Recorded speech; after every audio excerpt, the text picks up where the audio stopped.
নমস্কার নমস্কার, আমি চান্দু চলে এসেছি আমার চান্দু টিভিতে। চলুন শুরু করি। আজকের কিছু একটা তো টপিক নিয়ে শুরু করতে হবে। কি নিয়ে শুরু করি একটা ভিডিও এক দিদিভাই বলেছে ভিডিওটা শেয়ার করতে সবার কাছে, ইম্পর্টেন্ট। সেটা আমাদের চ্যানেলেরই এক প্রাক্তন কর্ণধার ছিলেন, তার জীবনে এরকম ঘটনা ঘটেছে। সে আগে ভিডিওগুলো দিয়েছে, দেখে নেবেন। আবার আসবে, সে তাকে আনবো, এই টপিকটা নিয়ে অবশ্যই তাকে আনবো। যাই হোক, এক দিদিভাই ভিডিওটা দিয়েছেন, সকলকে বলেছেন শেয়ার করতে। কতটা সমস্যার সম্মুখীন হতে হয়, যেটা টোটালি বেআইনি, এটা সকলের দেখে রাখা দরকার। বিশেষ করে যারা আগে দেখুন, তারপরে বলছি। ইনি একটা আইডিএফসি ব্যাংক থেকে এসছেন। আমি একটা ফোনে লোন নিয়েছিলাম, সেটা আমি এখন দিতে পারছি না। উনি বাড়িতে এসে রীতিমতো আমাকে হ্যারেস্ট করছে। আমি যেটা দিতে পারবো আমি সেটা বলেছি। এই যে ইনি এসছে, এনার না আছে আইডি কার্ড, না কোথা থেকে এসছে বুঝতে পারছি না। ইনি আমার কাছ থেকে পেমেন্ট করতে এসছে। আপনি আইডি কার্ড দেখান, আপনি তো এসছেন আমার থেকে। আপনার নাম কি আছে? কেন পরে বলবেন কেন? আমি আপনাকে যেটা দিতে পারবো আমি বলেছি তো। আমি বলেছি প্রত্যেক মাসে 2000 করে দেবো। ওনারা শুনবে না, শুনে আমাকে বলছে এত টাকা দিতে হবে, নিয়েছেন কেন, চুরি করেছেন, এই করেছেন, এরকম ভাবে হ্যারেস করছে। এই যে ইনি, আপনার নামটা বলুন। আপনি কোথা থেকে আসছেন? কোন ব্যাংক থেকে? কি নাম আপনার? দেখুন, উনি নামটাও বলতে চাইছেন না। না, আইডি কার্ড ছাড়া আপনি এখানে ভিজিট করতে আসতে পারেন না তো। আপনি দেখান, আমি পেমেন্ট করে দেবো। আপনাকে না চিনে আমি পেমেন্ট করে দেবো। আপনাকে না চিনে আমি পেমেন্ট করে দেবো কি করে? তা আমি অনলাইন করবো যখন, আপনি এসছেন কেন? অনলাইন করবেন আমার সামনে করতে হবে তো। কেন আমার সামনে করব? আপনি কে? কে মানে? আপনি কে? তোর নাম প্রাপ দেখাবেন তো। আইডি পেমেন্ট করবেন? হ্যাঁ, নামটা দেখান, আইডি কার্ড দেখান। সব দেখাবো, আমি পেমেন্ট করব। হ্যাঁ দেখুন, আগে দেখাবো। আপনি যে এসেছেন আমার থেকে টাকা নিতে, আপনার নাম দেখান, আইডি কার্ড দেখান। সব দেখাবো, আপনি পেমেন্ট করুন। আগে দেখাবেন। আমি না জেনে পেমেন্ট করব, এটা বোকা কথা না। পেমেন্ট হাতে রাখবেন তো। সেটা আমার ব্যাপার, আমি কিভাবে করব সেটা আমার ব্যাপার। তাহলে আপনি দাঁড়িয়ে থাকুন, করবেন না, আমি দেখাবো আইডি কার্ড। ইনি জোর জবরদস্তি আইডি কার্ড দেখাচ্ছে না, বলছে ব্যাংক থেকে এসেছি, আমার থেকে টাকা নিচ্ছে। যত পারেন বন্ধুরা শেয়ার করুন। এই হচ্ছে দিদির ভিডিও। দেখুন কি করছে, কি ব্যবহার কীরকম করছে। নিজের নাম বলতে চাইছে না। দেখুন, সত্যিটা প্রমাণ। নিজের নাম বলতে চাইছে না, নিজের নাম বলবে না। দিদি, এই তুমি যা করেছো বলেছো সমস্তটা ঠিক। আমরা ভিডিও দেখলাম, সবাই দেখবে, সবাই বলবে ঠিক। তুমি কোনো খারাপ কিছু করোনি।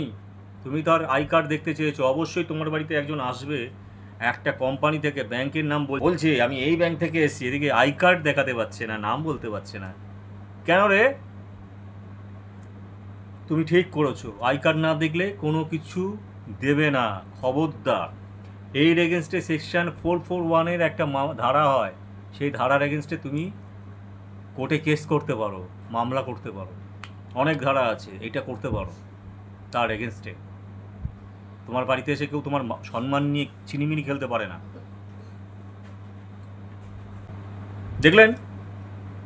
দেখলেন স্যার? দেখছেন তো? দেখে নিলে বন্ধুরা। এবার আমরা ওই দাদাকে ডাকবো। দাদা, ফান্টে কলেজ চলে এসো, বলো তোমার বক্তব্য। এই দিদিও শুনুক, তোমার ব্যক্তিগত এই লোনের ব্যাপারে বলো। নমস্কার, আমি আবার এলাম চান্দু টিভিতে। আপনারা ভালো আছেন তো?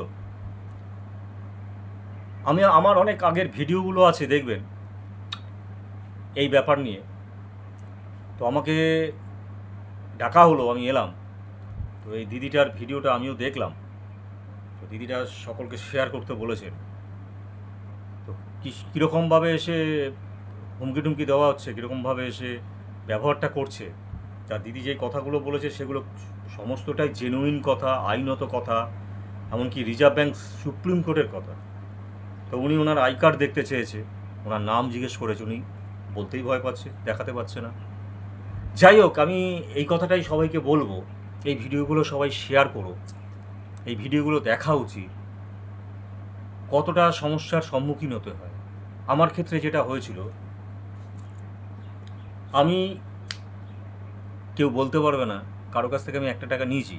আমি কোনো মানুষের কাছ থেকে টাকা নিই না, ছ্যাঁচড়ামি করি না, চিটিংবাজি করি না, চুরি ছ্যাঁচড়ামি করি না, সেইটা চিটিংবাজি। আমার যে লোনের ব্যাপারটা সেটা হয়েছিল 16 বছর আগে, 16 বছর আগে, আজকের নয়, 16টা বছর আগে নিয়েছিলাম। এখনও লোনের অনেক ফোন আসে, মেসেজ আছে নেওয়ার জন্য।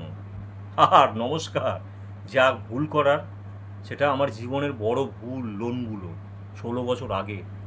দিদি তুমি শুনো, তোমার ভিডিও যারা এইরকম ভিডিওগুলো সাবমিট করো লোনের ব্যাপারে, রিকভারি তারা শুনে নাও। 16 বছর আগে আমাকে সেই সময় কি রুলস কি নিয়ম ছিল আমি জানি না। যদি নিয়ম থাকতো, নিয়মের তোয়াক্কা ব্যাংকও করে কিনা জানি না। যদি করতো তাহলে রিজার্ভ ব্যাংকের রুলসের বাইরে গিয়ে এত পার্সেন্ট লোনের আমাকে লোনগুলো দিত না, বা ক্রেডিট কার্ড দিত না। তার ইন্টারেস্ট সমস্ত রুলসের বাইরে, বিশাল হাই। যেই লোনটাকে বলে আনসিকিউর লোন, যেটা কোনো রিজার্ভ ব্যাংক সুপ্রিম কোর্টের রুলসের বাইরে, রিজার্ভ ব্যাংকের রুলসের টোটালি বাইরে, টোটালি বাইরে। রিজার্ভ ব্যাংকের একটা নিয়ম বাঁধা থাকে, এত পার্সেন্ট নিতে হবে, দিতে হবে, একটা নিয়ম বাঁধা থাকে। আমাকে যে লোনটা দিয়েছিল, যেটা ক্রেডিট কার্ড বলুন, লোন বলুন, সেটা সমস্ত রিজার্ভ ব্যাংকের রুলসের বাইরে। আর দেওয়া হয়েছিল কি করে, ওরা খোঁজ পেয়ে যায়, ওরা ডাটাবেসে কি করে আপনার নাম্বার জোগাড় করবে, কি করে কি খোঁজ, ওরা কোথা থেকে পায় সেই ধারণা আমার এখনও আসেনি। ওরা বলে ডাটা থেকে জোগাড় করে নিয়েছে, ডাটাবেস থেকে জোগাড় করে নিয়েছে, কী করে জোগাড় করে সেটা আমি জানি না।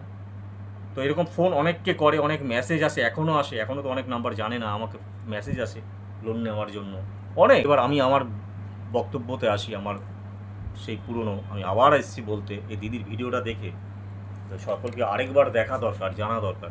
16 বছর আগে আমি একটা বিজনেস করতে নেমেছিলাম, তখন অনেক বয়স, অল্প পড়াশোনার লাইফ সবে করছি, আস্তে আস্তে করার চলছে, হচ্ছে, যারা বিজনেস করতে নেমেছিলাম। ঘরের মধ্যেই করতাম, মাল আনতাম, এনে সাপ্লাই করতাম দোকানে। তো কোনো কারণে হয়তো জেনেছে, কারণ নাম্বারগুলো দেওয়া থাকে দোকানে বা কোথা থেকে জেনেছে, জেনে গিয়ে আমাকে ফোন করেছে। ব্যাঙ্কগুলোর নাম বলছি না, কারণ নাম বলছি না সোশ্যাল মিডিয়ায় দাঁড়িয়ে, সেগুলো যেখানে জানানোর, যারা জানার সবাই জানে। আমি এখানে নামগুলো আনছি না, ব্যাংকের নামটামগুলো। ব্যাংক সবই তো একই রুলসে, রিজার্ভ ব্যাংকেরই রুলস থাকে সমস্ত। তো কিছু ব্যাংক, তিন চারটে ওনার ব্যাংক আছে, 3-4টে ব্যাংক হবে। এই থেকে প্রথমে একটা থেকে দুটো ব্যাংক ফোন করে বলে আপনার লোনের প্রয়োজন। তো আমি টোটালি না করেছিলাম, প্রথমে টোটালি না করেছিলাম। ভালো করে শুনবেন, যারা আছেন বন্ধুরা শুনো, আর যারা ভিডিওগুলো সাবমিট করেছে দিদি তুমিও শুনো, যার ভিডিও আমি চালালাম। তো আমি টোটালি প্রথমে না করেছিলাম, সে আমি নেব না, অনেকবার বলেছি আমি নেব না, আমার যেটুকু বিজনেস চলছে চলবে। ইনজেকটিভটা এসে যেভাবে ব্রেনটাকে ওয়াশ করে আপনি ধারণা করতে পারবেন না। নানা রকম প্রতিশ্রুতি দেয়, বিভিন্ন প্রতিশ্রুতি, আপনাকে নিচ্ছি, আপনার এটাতে অনেক উপকার হবে, ভবিষ্যতে অনেক কিছু করতে পারবেন, আপনি 3টে যদি দিতে পারেন তারপরে আপনার না দিলেও চলবে ইএমআই, আপনার কোনো অসুবিধা হলে ব্যাংক বুঝবে, আপনাকে দিতে হবে না, যখন পারবেন তখন দেবেন, সেটা 10 বছর পরে হোক, 15 বছর পরে হোক। কোনো কিছু লস হলে আমরা আছি, আমরা দেখে দেব, আমরা আছি, কোনো লস চিন্তা নেই, আমরা আরও দেবো, তার কোনো ইন্টারেস্ট লাগ, বিভিন্ন রকমভাবে আমাকে বোঝানো হয়েছিল। আমার দিক থেকে আমি বলছি, কাকে কী করেছে আমি জানি না, আমার দিক থেকে আর সমস্তটা সত্যি বলছি, এইভাবে আমাকে বোঝানো হয়েছে। আমি তাও না করেছিলাম, না করতে করতে যখন দেখছি আমাকে এত অফার দিচ্ছে, আমার যখন এই জিনিসগুলো হবে, আমাকে যখন করতে হবে, তখন অত কিছু বুঝিও না, আমি বুঝতেও চেষ্টা করিনি, অত ঘাটাইনি। বিজনেস চলছে, আমি ভাবিও নি আমার বিজনেস ওইভাবে দমে যাবে সেই সময়টা। সেখান থেকে আমি নিই, প্রথমে একটা ব্যাংক আসে, তারপরে একটার পর একটা, জানলেই জানবেন অনেকগুলোই পেছনে আপনার আসতে থাকবে। 3-4টে চলে আসে, আমি নিই, সেটা খুব বেশি অ্যামাউন্টের নয়, লাখ টাকা নয়, হাজারের মধ্যে, লাখ নয়, হাজারের মধ্যে অল্প অ্যামাউন্টের, সেইগুলো আমাকে দেয়, আমি নিয়ে বিজনেসে লাগাই, সেই জায়গাটায় লাগিয়ে টুকটাক চলছে, আমি দিয়েছি যে কটা পেরেছি, যে কদিন পেরেছি আমি দিয়েছি, ইএমআই দিয়েছি। আস্তে আস্তে হঠাৎ করে জানি না কি হলো, আমার বিজনেসটা টোটালি লস হয়ে গেল টোটালি। আমি আর ঠিকভাবে চালাতে পারছিলাম না। খরচাপাতি বেড়ে গেল, তারপরে আস্তে আস্তে দেখলাম একটা লসের জায়গায় চলে আসছে। তখন আমি আর দিতে পারছিলাম না, ইএমআইগুলো আমি আর দিতে পারিনি। সেটা ক্রেডিট কার্ডই হোক, ক্রেডিট কার্ডের টাকাটাও আমি বিজনেসে লাগিয়েছিলাম জায়গায় কিছু। তখন এতটাই বিজনেসে আমার লস হয়ে যাচ্ছে, সেটাও আমি লাগাতে চাইনি। যখন বিজনেস একদম ডাউন হয়ে যাচ্ছে, সেখানে লাগালাম। ছোটোখাটো একটা দোকানে নিলাম, তারা প্রতিশ্রুতি দিয়েছিল দোকান নিন, করুন, এই বুদ্ধিটা তারা ঢুকিয়েছিল। মানে একদম বন্ধুর মতো মিশে গেছিলো। কতবার যে বাড়িতে এসছে আপনারা জানেন না, এই শুধু লোনটাকে দেওয়ার জন্য। কারণ তাদের তো একটা কমিশন আছে, আমাকে যদি লোনটা করিয়ে দিতে পারে, কার্ড দিতে পারে, তাদের একটা বিশাল অ্যামাউন্টের কমিশন আছে। তবে অ্যামাউন্টগুলো খুব বেশি ছিল না, আমার অল্প অল্প ছিল। তার ইন্টারেস্ট ছিল হাই, যেটা রিজার্ভ ব্যাঙ্কের রুলসের বাইরে। তখন আমি অত কিছু বুঝিও না, যেগুলো তো পরে বুঝেছি আমি। দাদাই বুঝিয়ে দিয়েছে আমাকে, তাদের কর্মকাণ্ড। এসছে, দিতে পারতাম না, দিতে পারিনি। সেই ক্রেডিট কার্ডের টাকাটাও ঢেলে জীবনে, তখনও লস হলো, পারলাম না। তারপরে ওদের খেলটা আরম্ভ হলো। কোথায় সেই প্রতিশ্রুতি, কোথায় কি আরম্ভ করলো পাঠানো তাদের রিকভারি এজেন্ট। আপনারা, আমি ব্যাংকের মানুষদের বলছি, আপনারা জানেন না কি করেছে এই রিকভারি এজেন্টরা। আপনারা যখন দেন তখন আপনারা দেন, আপনারা দায়িত্ব, আপনাদের রিপ্রেজেন্টেটিভরা পাঠায়। আর যখন নেন তখন আপনারা দায়িত্ব নেন না কেন? তখন এজেন্টদের পাঠান কেন? ওইসব গুন্ডা মস্তানদের পাঠান কেন? ওইসব বাহুবলীদের পাঠান কেন? এইভাবে এসে ফেট এখন আবার বদনাম করছেন চারিদিকে। বদনামটা আগেও ছিল, পাড়ায় এসে চিৎকার করে তার মান সম্মান নষ্ট করা। আমরা চালাকি করি না, আমি চিটিংবাজিও করিনি। আমি একবারও বলিনি আপনাদের ব্যাংকে আমি দেবো না কখনো, ওটা চিটিংবাজি নয়। আপনারা জোর করে আমাকে দিয়েছেন, আজও বলবো জোর গলায়। যেভাবে থ্রেট দিয়েছেন, এখন বলেন, আমি কিছুই না আগেও আপনাদের ব্যাংকের সাইডে মেল করেছি, আমি জানিয়েছি আপনাদের রিকভারি এজেন্টটা কীভাবে ফলো করে যাচ্ছে, পেছন বাইক নিয়ে করে ওই করে পাড়ার লোকজন। যে ব্যাংকে আমি রিপোর্ট করেছি, ব্যাংকের কাস্টমার কেয়ারও ফোন করেছে। আমাকে বলা হচ্ছিল যে আপনি যদি দিতে পারবেন না তাহলে তো যাবেই এজেন্সি। যেখানে সুপ্রিম কোর্ট, যেখানে রিজার্ভ ব্যাংক বলে দিয়েছে কোনো থার্ড পার্টি কোনো ব্যাংকের ব্যাপারে যাবে না, থাকবে না, কোনো ব্যাংকের ব্যাপারে থাকবে না। সেখানে আপনারা সেই থার্ড পার্টির এজেন্সিদের, গুন্ডাদের পাঠিয়ে দিচ্ছেন, যাদের কোনো নাম পরিচয় নেই, আই কার্ড নেই, কিচ্ছু নেই, রেজিস্ট্রেশন কিছু নেই, পাঠিয়ে দিয়েছেন গুন্ডামি করতে, টাকা তুলতে, হুমকি দিতে, এভাবে পেছনে ফলো করতে, লোকের কাছে বদনাম করে বেরাতে, চারিদিকে তাদের নেটওয়ার্কে পুরো ছড়িয়ে দিয়েছে, চারিদিকে ব্রাঞ্চে যত নেটওয়ার্ক, সমস্ত কিছু। আমি ব্রাঞ্চে কেন যাব? যারা এইভাবে থ্রেট করেছে, তা ব্রাঞ্চে গেলে তো আপনি আমাদের মেরেও ফেলতে পারেন, এমনিতেই হুমকি দিয়েছেন, তুলে নিয়ে যাবেন, গুম করে দেবেন, অনেক কিছু বলা হয়েছিল। এই যে এজেন্সি একজন, যার বউকে কাজের কথা বলেছিলাম, সেও তো একজন, সে তো কম থ্রেট দেয়নি, তার লোকজন ফোন করেছে, সারা নেটওয়ার্কে ছড়িয়ে দিয়েছে। সেই যার ওয়াইফ পরিচয় দিয়েছিল, আসলে ওয়াইফকে আমি জানি না, শ্রীরামপুরে থাকে সেই ভদ্রলোক, কি গালাগালি, কি থ্রেট, সেই নাম্বার ছড়িয়ে দিয়ে সারা রিকভারি এজেন্টদের। ফিল্ম ফেস্টিভ্যালে সারা জায়গায় ফলো। আপনারা দরকার পড়লে আমার সিসিটিভি ক্যামেরা দেখুন, আমার চারিদিকে চলার, আর এইসব মানুষদের সিসিটিভি ক্যামেরাগুলো দেখুন, পেয়ে যাবেন এদের ব্যাকগ্রাউন্ড, পুরো ব্যাকগ্রাউন্ড জানুন।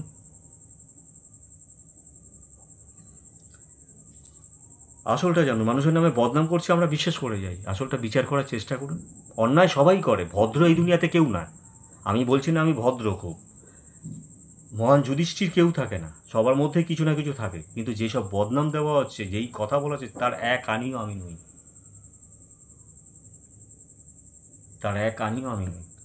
আমি ঠিকভাবে চলি, ঠিকভাবে চলার চেষ্টা করি, ঠিকভাবে চলবো। হাজার চেষ্টা করুন, উল্টে আপনাদেরটা বেরিয়ে যাবে। আর এমনি যা পাপ করছেন, যা পাপ করেছেন, ধ্বংসের শুরু হয়ে গেছে। ওপর রিকভারি এজেন্ট তারা যখন দেয় তখন নিজেরা পাঠায় লোক, নিজেদের রিপ্রেজেন্টেটিভ। আর যখন নেওয়ার বেলায় তখন তারা দায়িত্ব নেয় না, তখন ব্যাংক দায়িত্ব নেই। এগুলো তো আনসিকিউরড, তো তারা তো টোটালি একটা নিয়মের বাইরে গিয়ে বেআইনিভাবে টাকাটা দিয়েছে, কার্ডগুলো। তখন আর নিজেরা দায়িত্ব নিচ্ছে না, তখন এজেন্সিগুলোকে পাঠায়। এই এজেন্সিগুলোর না আছে কোনো লাইসেন্স, না আছে যারা আসেন তাদের কোনো আইডেন্টি কার্ড, না নাম বলে, আর নিয়ম, এখন বর্তমানে নিয়ম যেটা রিজার্ভ ব্যাংক সুপ্রিম কোর্ট করেছে, কোনো ব্যাংকের ব্যাপারে কোনো থার্ড পার্টি এর মধ্যে থাকবে না। এই সব ব্যাপারে কোনো থার্ড পার্টিকে ব্যবহার করা যাবে না। আমাকে সেই সময় হুমকি দেওয়া থেকে আরম্ভ করে, আমি সেই সময় থেকে এখনকার কথাও বলছি, হুমকি দেওয়া থেকে আরম্ভ করে কিছু বাদ রাখিনি। তুলে নিয়ে যাওয়া, মেরে ফেলা, ফোনে নানা রকম গালাগালি দেওয়া, আমার পরিবারকে গালাগালি দেওয়া, পাড়ায় এসে চিৎকার করে বদনাম করা। এদের মেন টার্গেট থাকে বদনাম। আপনার কাছ থেকে জোর করে এরা নিতে পারবে না, কিছু করা যায় না। এরা এসে আগে বদনামটা করে। আইনতভাবে আসুক, মানা যায়। এই বেআইনিগুলো যেটা আমার সাথে করেছে, চিৎকার করে চারিদিকে বদনাম করা, এই করা, সমস্ত কিছু করেছে, কিছু বাদ রাখি। আমরা এখন থেকে এমনকি ওই চিন্তায়, ওই হুমকি, এই ধরনের কথা আমরা এখন থেকে বাড়ি শিফট করে আমরা আমার মা বাড়ির এলাকায় চলে আসি। তখন তো ওরা জানি না কি করেছে না করেছে। আমাকে তারপরে ভীষণভাবে ফোনে হুমকি দিত, ফোনে বাজে বাজে কথা বলতো। ফোনটাকে স্টপ রাখি, বন্ধ করিনি, ডিসেবল করে রাখি নাম্বারটাকে। এই যে বলেছিলাম আমার আগের ভিডিওতে যে একজনকে কাজের কথা বলেছিলাম, সেই ভদ্রলোক ভেবে, মানে একজন ভদ্রমহিলাকে বলেছিলাম, সেই ভদ্রমহিলা জানি না কী করেছে না, তার ওই একটা লোক ফোন করে রাত্রেবেলা, যে ফেট নানা রকম কিছু, হ্যান করবো ত্যান করবো, মেরে ফেলবো, হুমকি ঠুমকি, নানা রকম খিস্তি খামারে অনেক কিছু মেরেছে। তো যা জানার আমারও জানা হয়ে গেছে সব কিছুতে। তো ওনার বউ নয়, ওনার সব গার্লফ্রেন্ড সব, যাই হোক, ওটা ওনার ব্যক্তিগত ব্যাপার, আমি ওই নিয়ে আসছি না। উনি যে এই ধরনের কথা বলেছে, উনি মনে হয় আমার রিকভারিতে কাজ পাচ্ছে ওই জায়গায়। উনি সারা রিকভারির এজেন্টের কাছে আমার নাম্বারটা যদি সাবমিট করে, যে নাম্বারে এসে, তো অটোমেটিকলি দেখা যায়। যদি আপনার নাম্বার দিয়ে কোনো লোন থাকে, সেই লোনটা যদি আপনি কিছু অ্যাপস আছে, কিছু জায়গা আছে, সাবমিট করেন, সে দেখা যাবে আপনি কি লোন নিয়েছেন না নিয়েছেন।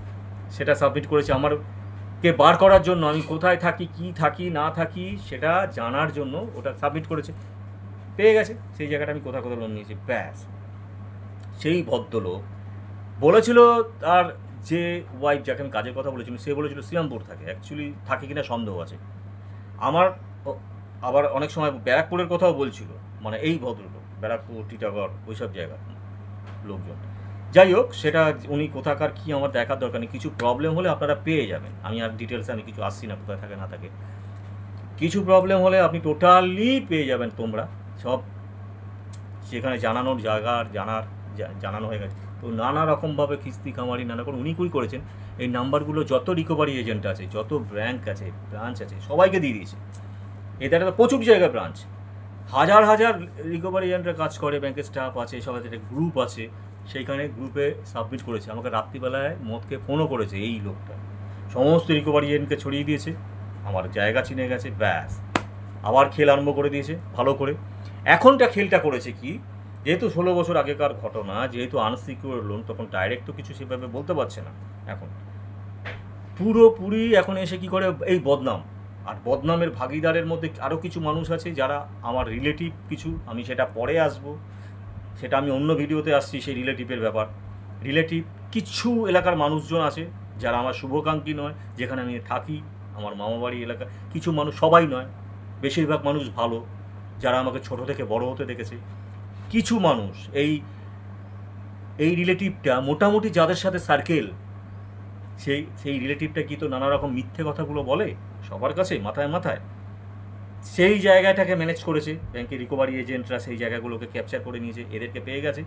এরা কজন মিলে এইভাবে আমাকে ফলো আপ, কী করেনি, পেছন ফলো করা, পেছন যাওয়া, পেছন আমাকে, মানে গুন্ডাদের চোখে দেখা। মানুষের কাছে সবচেয়ে বেশি যেটা আমার খারাপ লেগেছিল, সবচেয়ে খারাপ, মানুষের কাছে মিথ্যে বদনাম করে দেওয়া। মিথ্যে সমস্ত জায়গায়, এ তো সমস্ত জায়গা, বা সবাই তো আমাকে চিনে যাচ্ছে। আমার ছবি, আমার ডেসক্রিপশান সমস্ত কিছু পোস্ট করে দিয়েছে। এটা গ্রুপে পোস্ট করলে সবাই পেয়ে যায়। কেউ যদি দেখে, ধরুন আমি শিয়ালদায় রয়েছি, সেখান থেকে সেই শিয়ালদায় কেউ না কেউ দেখে নিচ্ছে, রিকভারি এজেন্টদের কেউ সঙ্গে গ্রুপে পোস্ট করছে, একে শিয়ালদা দেখলাম, একে এখানে দেখলাম, এখানে এখানে ওই, এরকম করে সমস্ত জায়গায় জেনে যাচ্ছে। এরা কারা আর আসছি না ডেসক্রিপশনে, এরকম এখনও করে বেড়াচ্ছে, যেখানে যাচ্ছি কোনো আমি ধরুন বাইরে থাকছি, বাড়ির এখানে এলাকায় এসে তো করেছে, যেখানে যাচ্ছে সেখানে গিয়ে করছে, রিকভারি এখান থেকে বলে দিচ্ছে, ওখানে গিয়ে করে দিচ্ছে, এলাকায় গিয়ে ছেলেটা না এই ছেলেটা নেই এই, কিন্তু আমি কিচ্ছু করিনি। যা বদনাম দিচ্ছে তার সেইভাবে আমি চলিই না। সম্মান করি, শ্রদ্ধা করি, কোনো গুন্ডা বদমাশি করি না, ছ্যাঁচড়া চিটিংবাজি করি না, চুরি ডাকাতি করি না, মস্তানি করি না, মারামারি করি না, তর্ক বিতর্কের মধ্যে যাই না, নিজের মতো নিজে থাকি। তাও এই কথাগুলো, মিথ্যে বদনামগুলো মানুষের কাছে ঢুকিয়ে দিচ্ছে। এবার মানুষের মাথায় ঢুকিয়ে দিলেও মানুষকে আমাকে চেনে না কি, আমার নিজের এলাকার লোকের মাথায় ঢুকিয়ে দিয়েছিল, যারা আমাকে ছোট থেকে বড় হতে দেখেছে, সেটাই আমার সবচেয়ে বেশি খারাপ লেগেছিল। তাদের মাথায় পর্যন্ত ঢুকিয়ে দিচ্ছিল যে তারাও অনেকটা বিশ্বাস করে গেছিলো। এবার আমার চলতে চলতে তো মানুষের মনে সেই ফেরটা জাগে যে না, এটা এরকম না, একে তো দেখলে তো সেরকম দেখবো, অটোমেটিকলি আমি ভালো হবই সকলের কাছে, কারণ আমি তো যেটা করছি না, খারাপ ওই হবে, সেটা ওর বোকামি, ও কী করবে না করবে না। এইগুলো এখন ব্যাংকের এজেন্টরা এরকম ক্যাপচার করে খুঁজে নেয়, এই জায়গাগুলোকে খুঁজে এই জিনিসগুলো করে। আমি একটা ব্যাংকের একটা কথাই বলতে চাই, আপনারা যে আসেন, এই যে এজেন্সিগুলোকে পাঠান, এজেন্সিগুলোতে তাদের কাছে আই কার্ডটা দেন না কেন? কোনো লাইসেন্স নেই, থার্ড পার্টি ব্যবহার করতে পারবে না, থার্ড পার্টিকেও এই জায়গায় পাঠানো হয়। দিদি, তোমার জায়গায় তুমি একদম ঠিক আছো, একটা মামলা হয়, যদি তোমার কাছে এই জিনিসটা করে, এই তার 441-এ, এই হচ্ছে আমার ঘটনা। এইভাবে বদনাম করে সবার কাছে বেড়ায়। এই রিকভারি এজেন্ট ছিল, এরা মেন এই জায়গায়, কিছু এই ভদ্রলোক আর আমার সেই রিলেটিভ, এই কজন মিলে, আর রিলেটিভের কিছু সার্কেল যাদের সাথে ওঠা বসা চলা বসা কিছু আছে, এই জায়গাটা করে নানা রকমভাবে হুমকি দেওয়া, কি করার চেষ্টা করেনি আমাকে, নানা রকমভাবে। আর রিলেটিভ মিথ্যা কথাগুলো মানুষের মনে ঢুকিয়ে, রিলেটিভের কথা আমি পরে আসছি, আগে এইটা তো আমি দিই। এটা হচ্ছে ব্যাপার দিদি, এর সমস্যার সম্মুখীন আমি হয়েছি। ভয় একদম পাবেন না, ভয় পাওয়ার যুগ চলে গেছে, ভয় পাওয়ার যুগ চলে গেছে। সামনে থাকুন, সত্যিটা আনুন, নিজে ঠিক থাকুন, আইন নিয়ে চলুন, এইটুকু বলবো। এই হচ্ছে ঘটনা। তো যা ঘটনা বলা, আপনারা একটুখানি জিনিসটা বোঝার চেষ্টা করুন, দেখুন। কেউ কখনো কারোর নামে বদনাম করলে আপনারা জিনিসটাকে নিয়ে বিচার করুন, তাকে ওয়াচ করুন, দেখুন, মিশুন, কথা বলুন। তার কথা শুনে, কারোর কথা শুনে বিশ্বাস করবেন না। মানুষ, আপনি যে করছেন, আপনার নামে হয়তো কেউ বদনাম করছে, সে তখন আপনার কীরকম লাগবে, আগে দেখুন জিনিসটা সত্যি কিনা, না কি কেউ কিছু এসে বললো এটা খারাপ, সে খারাপ হয়ে গেল কিনা সেটাকে দেখুন, সেটা খারাপ কিনা, মিশুন, কথা বলুন, চলাচল দেখুন, প্রযুক্তি আছে, ক্যামেরা, সিসিটিভি ক্যামেরা, তার সারা রাস্তায় চলা সমস্ত কিছু ওয়াচ করুন, দেখুন, তারপরে তাই মানুষটাকে নিয়ে বদনাম করুন। কারণ এটা অনেক স্বার্থবাদী লোকেরা এই জিনিসটাকে খাটায়। এইটুকু বললাম। এবার পার্ট 2-তে যাই। দাদাভাইয়ের সমস্ত ভিডিওগুলো শেয়ার করবেন, ভালো লাগলে সাবস্ক্রাইব করবেন। চলুন দেখে